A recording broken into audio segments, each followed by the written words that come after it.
I was the last person to speak to Ranger Elias Cortland, and I've never admitted what he asked me that night. I can still picture it clearly.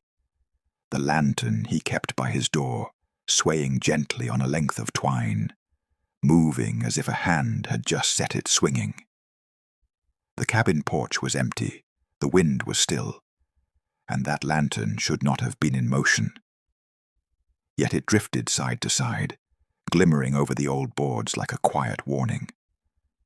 Elias never returned from his patrol through the northern boundary of the Big Brush Wilderness, and for more than a century, his disappearance has been described with bureaucratic language, missing person forms, and vague statements about environmental hazards. None of them mention what I'm about to reveal. None of them come close to explaining what was recorded, what was found, or what was carefully kept out of every public document. And sometimes I wonder if I had answered him differently that night. Would he still be alive? To understand why Elias's disappearance still unsettles investigators, historians, and locals who refuse to speak of those hills after sundown, you have to know what Appalachia was in the winter of 1923. The forests were heavier with snowfall that year. The cold clung to the bark of every tree and pressed into the ground until the soil hardened like iron. Anyone stepping into the woods after dusk would feel the dense quiet that settles between the ridges, an almost physical weight pressing against the ears. The air carried the scent of damp wood, pine resin, and a faint trace of smoke from distant homesteads. Shadows stretched long across the footpaths, and fog gathered in hollows like pools that never fully evaporated. The ranger station where Elias worked stood on a rise above a narrow creek. It was a modest timber building, its roof lined with frost, and its windows lit by oil lamps. Inside, the air always carried the smell of drying leather, wood smoke, and strong coffee. The floors creaked under every step, and the old stove in the corner rattled whenever the fire settled. Elias Cortland had been a ranger for 15 years, quiet and capable, known for walking the woods alone long after others refused to take the northern routes. He kept meticulous records. He respected the land deeply, and he rarely spoke about anything that unsettled him. In those days, rangers weren't just custodians of the wilderness.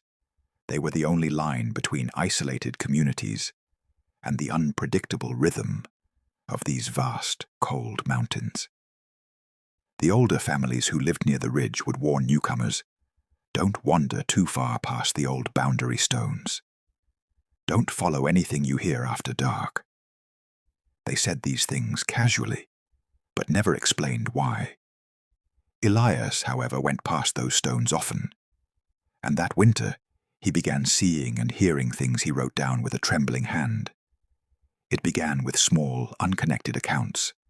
Hikers, trappers, and loggers coming down from the northern slope reported experiences they struggled to describe. One man claimed he heard his own voice calling his name from deeper in the trees. He thought it was an echo at first, sound bouncing strangely between the ridges. But then he insisted the call didn't match what he had shouted. He said the tone was off. The timing was wrong. It came too late, as though something had waited before repeating him. Another hiker described walking a narrow trail at dusk and noticing a lantern bobbing beside him through the branches, faintly visible through the brambles. When he stopped, it stopped. When he walked, it followed at the same pace.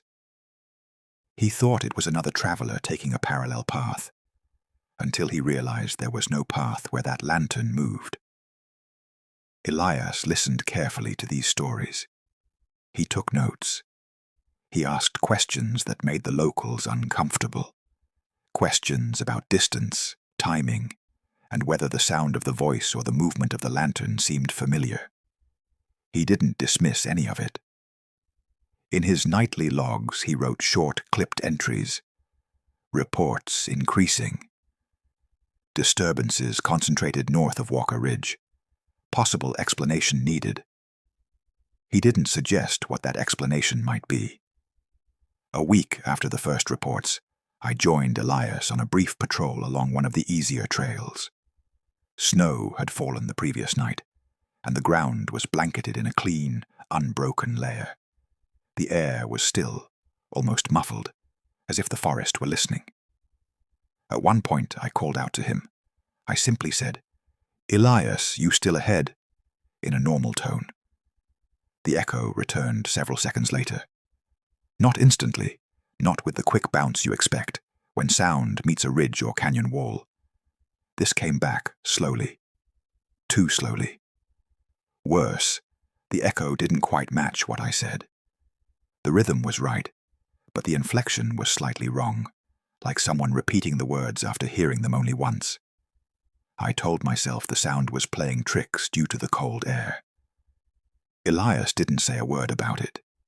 He just tightened the strap on his satchel and kept walking, his boots sinking into the fresh snow without hesitation. When we returned to the station, he made another entry. Echo repeated longer than expected. Observer present. He didn't note that the echo had sounded almost intentional. Later that week, I found Elias sitting alone at the desk in the ranger station, writing rapidly in the main ledger. The oil lamp beside him threw long shadows across the room, and the tension in his posture was unmistakable. Back straight, jaw tight, hand gripping the pen so firmly his knuckles whitened. I tried to glance at what he wrote, but he angled the book slightly away. He wasn't usually private about his notes.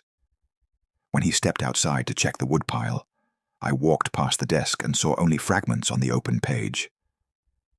Calls repeating again tonight. Saw outline near Old Creek Trail.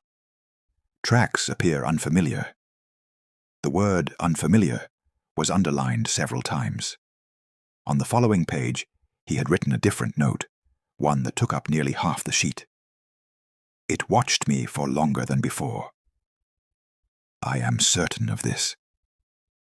There was no elaboration, no description, just that single sentence. He returned to the room moments later, and when he saw my eyes move away from the ledger, he quietly closed the book without anger or accusation. It felt as if he didn't want to talk about what he had written, yet needed it recorded somewhere. That night, the wind picked up around the cabin, rattling the loose shingles and carrying faint noises through the trees. I tried to tell myself it was just the winter air, but Elias stayed awake. He didn't sleep at all. A few days later, we received word from a pair of hunters that something had disturbed the snow along the lower creek. They didn't want to investigate further without a ranger present, so Elias and I followed their directions until we reached the site. The snow, which had fallen lightly overnight, had been disturbed in a long, winding pattern. It wasn't the imprint of boots. It wasn't tire tracks. It wasn't the usual marks left by deer or black bear. These were long, parallel grooves, two of them, running side by side for nearly 30 yards. Both grooves were deep, as if something heavy had moved steadily across the ground. There were no prints beside them, no crushed underbrush, no sign of an animal dragging a kill. Just those grooves, pressed cleanly into the snow. Elias knelt down and placed his hand in one of the channels. He didn't speak. He didn't even look up. But I saw the way his shoulders shifted slightly, as if a chill ran through him. He examined the pattern for several minutes, following it to the edge of a thicket where the marks abruptly ended. The snow beyond that point was untouched.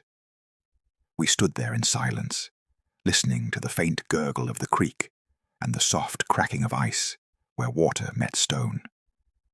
Finally, Elias whispered, This isn't natural behavior for anything we track here.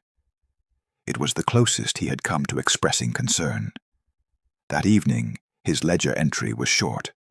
Grooves present, no tracks, ended abruptly. He didn't try to guess what caused them. The last week before he vanished, Elias insisted on checking the northern boundary again. The sun was setting as we climbed the slope, the sky stained orange and violet through the sparse winter canopy. The woods were quiet, too quiet for that hour. We walked several hundred yards when I saw Elias stop suddenly, his posture stiff. He turned his head slightly, listening with a focus so sharp that it made the hairs on my arms rise. "What is it?" I asked. He raised a hand, instructing me to stay silent. We stood motionless, breath forming small clouds in the air. Then, in a faint, almost fragile tone, I heard someone say his name. Elias. The word drifted through the trees, soft but unmistakable, like someone calling from a short distance. The voice had a clarity that didn't match the forest acoustics. It didn't bounce or echo. It felt as though it came from a single, precise point in the woods. But here is the part that still unsettles me most. I recognized the voice. It sounded like a family member of his, one I knew had passed away years earlier. The tone was gentle, almost urging. I looked at Elias, expecting shock or confusion, but instead I saw something else, something like fear mixed with familiarity. But I only heard it once. Elias, however, claimed he heard it a second time, slightly closer, almost right behind us. I didn't hear that one at all. He didn't move after that. He stood rooted in place, his lantern clutched in his hand. Only when the sun dipped fully behind the ridge did he finally step away from the sound and signal that we were heading back. When we returned to the station, he sat at the desk, opened his private notebook, not the official ledger, and wrote rapidly for several minutes.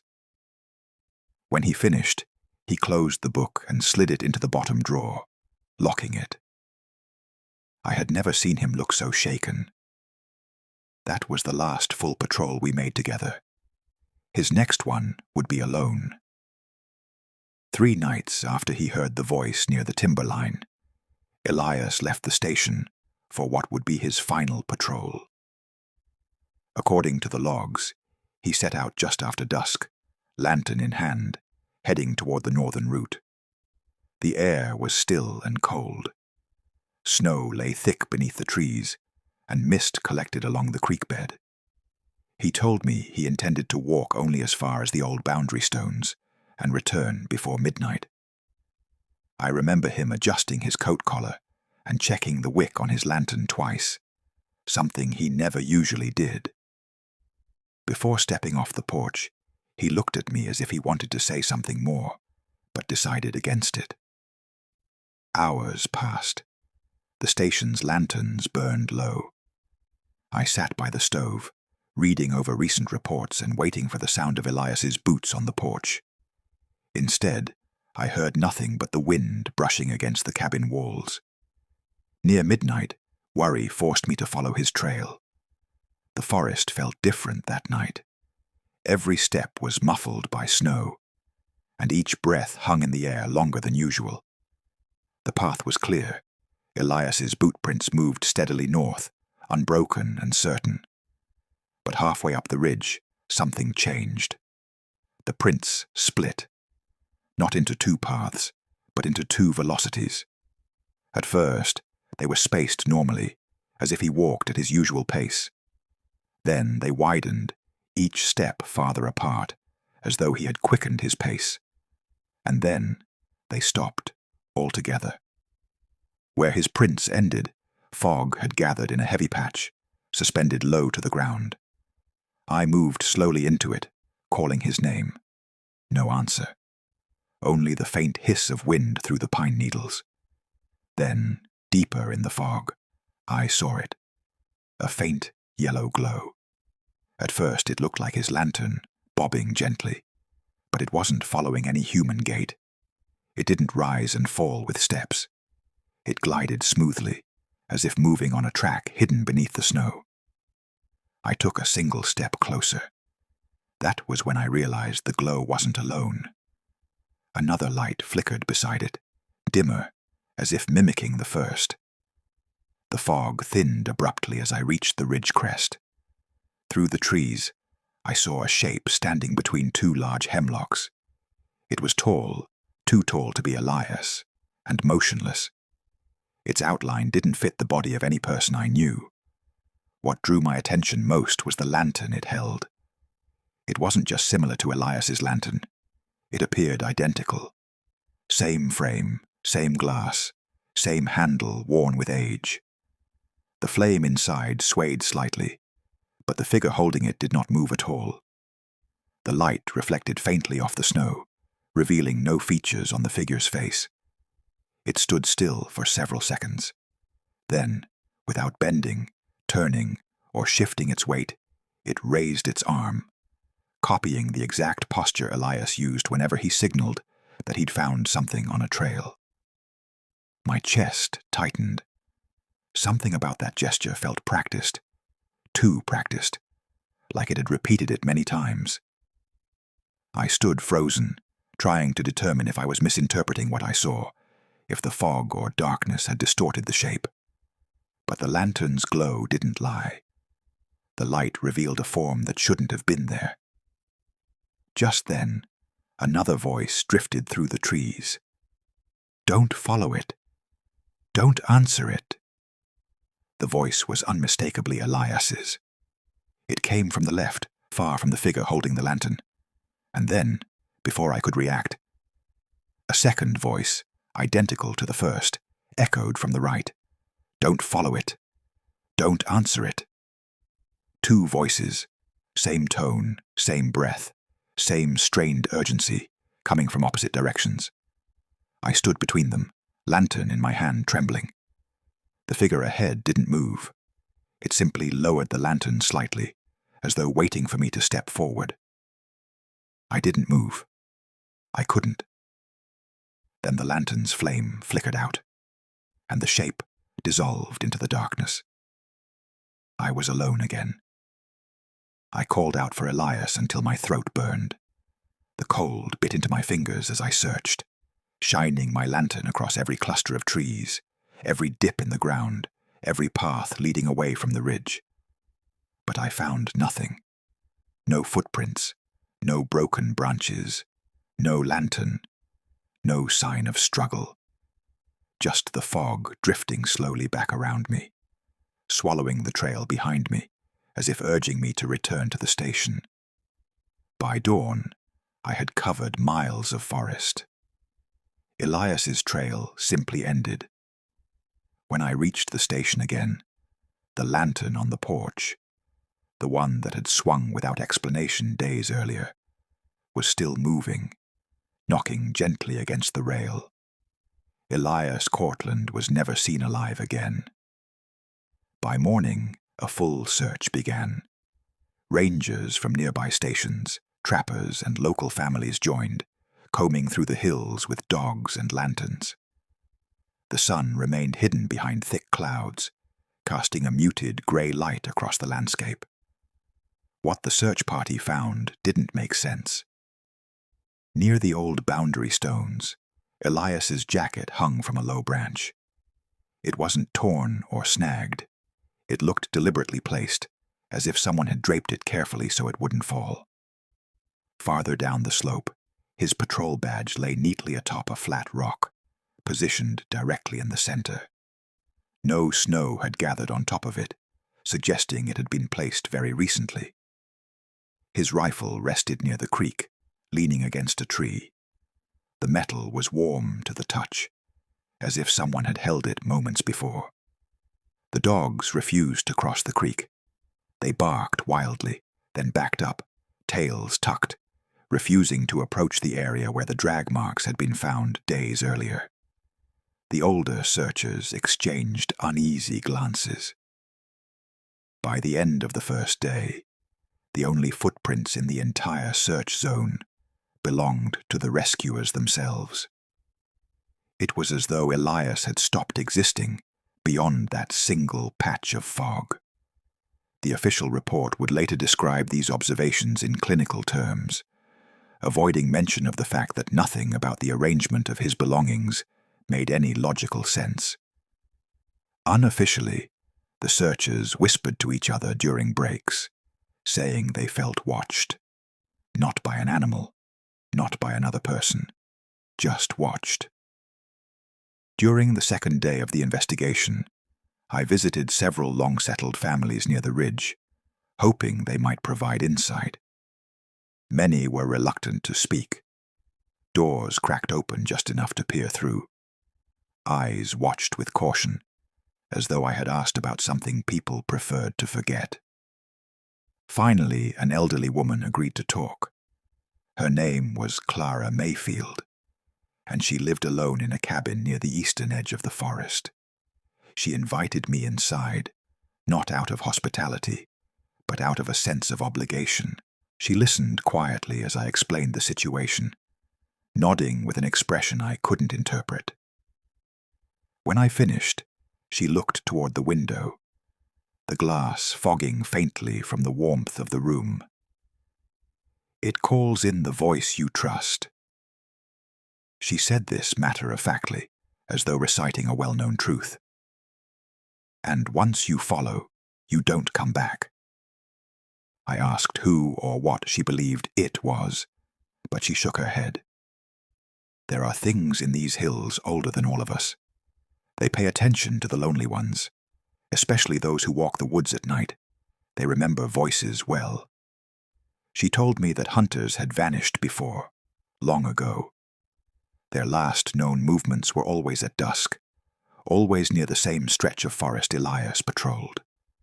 Families would hear them calling long after the search ended. She said this as though describing the weather. When I returned to the station, her words rang in my mind. They remember voices well. On the third day, a group of rangers discovered something half-buried beneath a rotting stump near the old northern trail, Elias's private notebook. The leather cover was soaked, edges softened by melting snow. Some pages were lost to moisture, but many remained legible. The entries were far more detailed than the official ledger. Several passages described Elias's concern that the forest was holding on to sounds longer than it should. He wrote about hearing his own footsteps behind him, synchronized just slightly out of rhythm. He wrote about glimpsing faint outlines at dusk, figures that seemed to stand still until he looked away, only to appear closer when he looked back.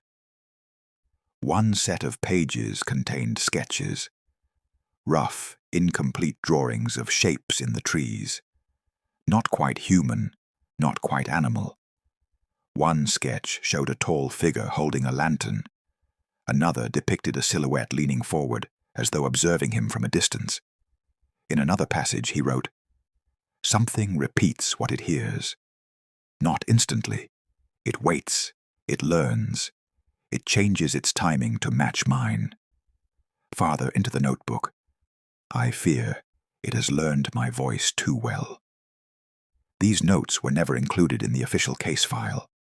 Despite warnings from the search coordinator, I returned to the creek bed where the drag marks had been found earlier in the week. Recent snowfall had softened the ground again, but something had disturbed the surface.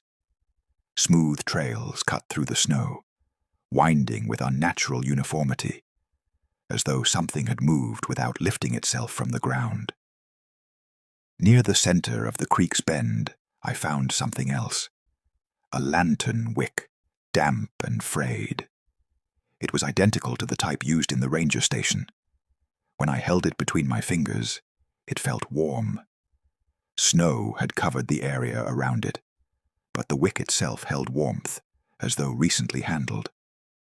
Nearby, a hollow tree stood with an opening at its base. The bark inside the hollow was warm as well, despite the winter air. There were no tracks near it, no signs of wildlife. only that lingering warmth. I stood there for several minutes, feeling the quiet thrum of the forest around me. No birds, no running animals, not even the soft rustling that winter wind usually brings. Just silence. A heavy, waiting quiet. I left the wick where it lay. On the 5th day, a young trapper from a nearby settlement approached the rangers. He claimed to know an area farther north that locals avoided for generations. He offered to guide us there. We followed him into a shallow basin, where the snow lay undisturbed in a perfect sheet. No tracks of any kind crossed it, not even from deer or foxes.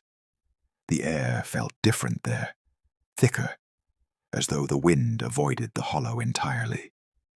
The trapper refused to step inside. At the center of the basin, a soft hum rose and fell, following a slow, steady rhythm. It made the snow appear to vibrate faintly with each pulse. The sound didn't echo. It didn't fade.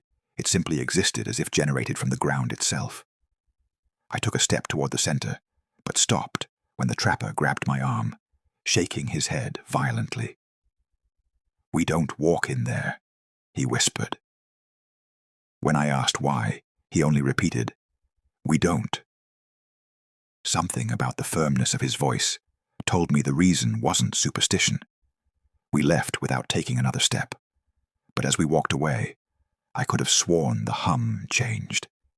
It shifted, rising slightly, adopting a pattern almost like a voice trying to form words. That night, back at the ranger station, I sat reviewing the notes collected so far. Snow fell outside in thick waves, muffling the world beyond the cabin walls. The stove crackled steadily, casting flickering light across the room. Then came the tapping. 3 taps, slow, precise. Exactly the same rhythm Elias used whenever he came back from patrol, and didn't want to startle anyone inside. I stood frozen. Another set of taps followed. 3 again. Same tempo, same pressure.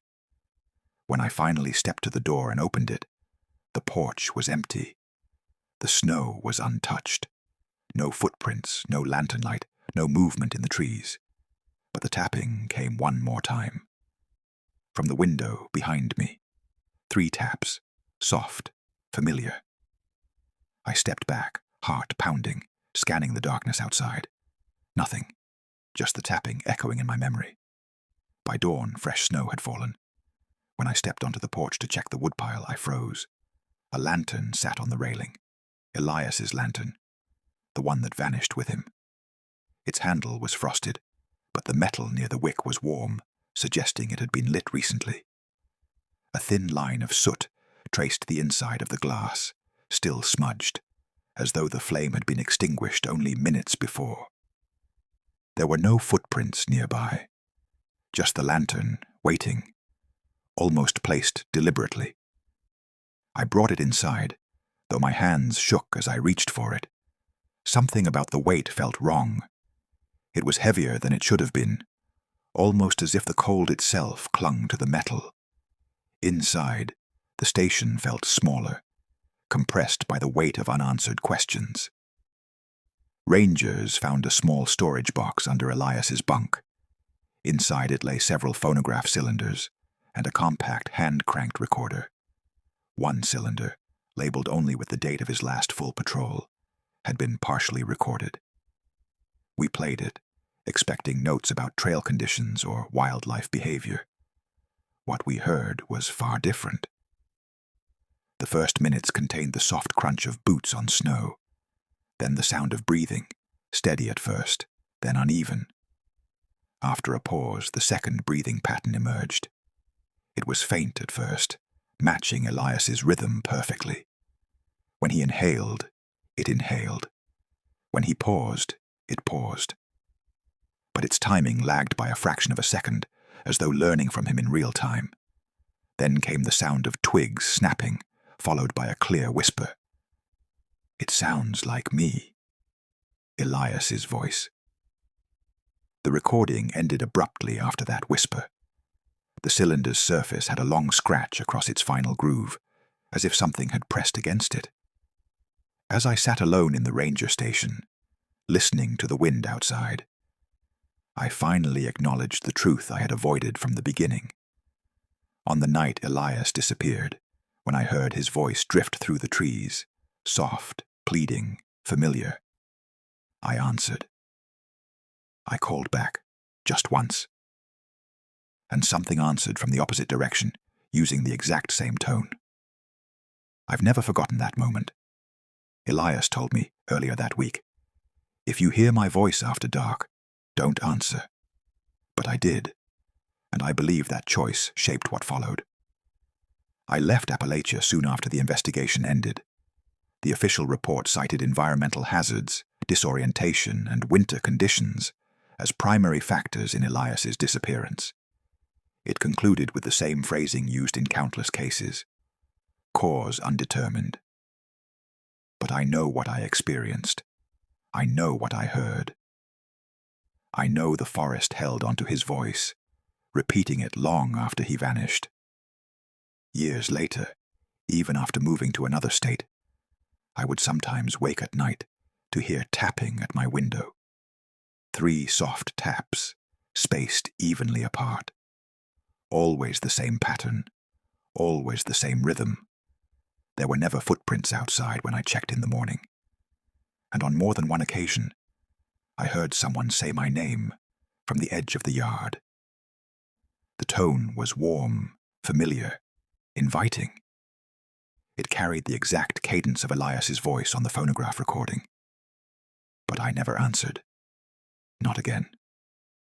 Some nights I lie awake, wondering what becomes of those who follow the familiar voice too far into the trees, wondering whether Elias is trapped somewhere deep within those ridges, or whether the thing that learned his voice now uses others. And occasionally, when the wind moves just right, I hear that distant hum again, soft, rhythmic, patient, like something practicing speech, something waiting, something that remembers voices well.